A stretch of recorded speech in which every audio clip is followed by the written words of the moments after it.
We used to think of death as a moment we reel when a beloved person meets a tragic end, be it in real life or our favorite show. The reality is death is often a long, drawn-out process that has to do with treatment, hospitals, and in the end, hospice care.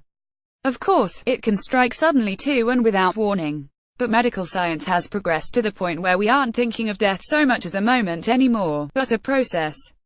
So does that mean we can slow it down or even pause it? According to Dr. Sam Parnia, in his book Erasing Death, new techniques are being used which can reinvigorate the body and the brain. He also believes that death could someday be reversible. Dr. Parnia has done studies on sustained resuscitation.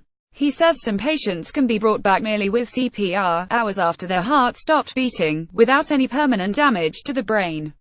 He's also studied near-death and out-of-body experiences to see if these hold any medical secrets, which could be used to tell us something about the condition. Could a near-death experience signify resuscitation of the brain? Dr. Parnia wonders. We've never had an objective method to go beyond the threshold of death and study what happens both biologically and from a mental and cognitive perspective, he told NPR's Terry Gross on Fresh Air. Therefore everything that we deal with is basically hearsay and people's own beliefs. In his experiments, he found that cooling the body a few degrees Celsius can actually slow the rate of cell death, particularly of neurons in the brain. He isn't alone. In fact, a number of different medical professionals are leaning toward longevity medicine. Dr. Parnia believes that a near-death experience might signify resuscitation of the brain. Getty Images. Biologist Mark Roth, at Seattle's Fred Hutchinson Cancer Research Center, is working with animal subjects, putting them into suspended animation. The idea is that a patient who is in medical crisis could be put into a suspended state like hibernation, until he or she could be stabilized and in this way, get past it. Though we tend to expire when the oxygen level is low, many animals go into a suspended state in extremely low oxygen environments.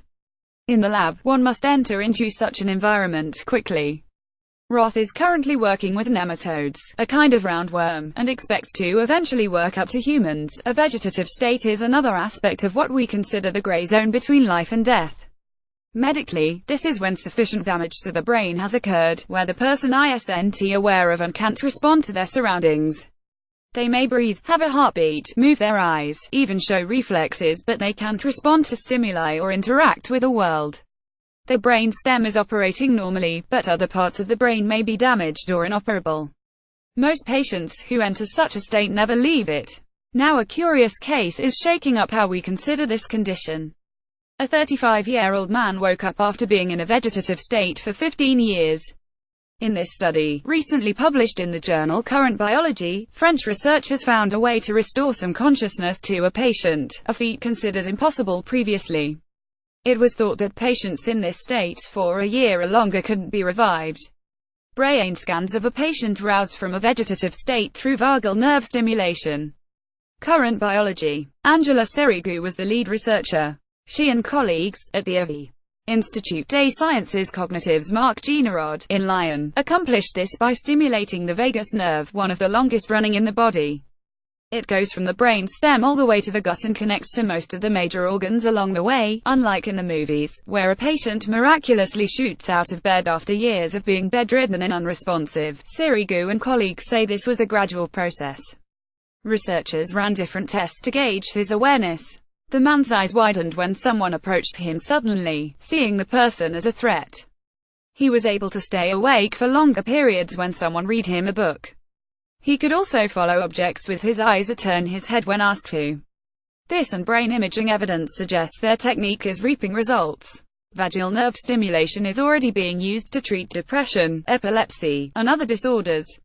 It activates the noradrenergic pathway, which initiates alertness and can even trigger the fight-or-flight response. Researchers admit little is known about how or why this has helped rouse the patient out of a vegetative state. Yet, this study may change how medical professionals care for those who have entered such states. Sirigu said, "The sooner we can stimulate the vagus nerve, the sooner we can interfere with the body functions and restore some kind of physiological equilibrium. This is more of a proof-of-concept study. A larger sample is sorely needed."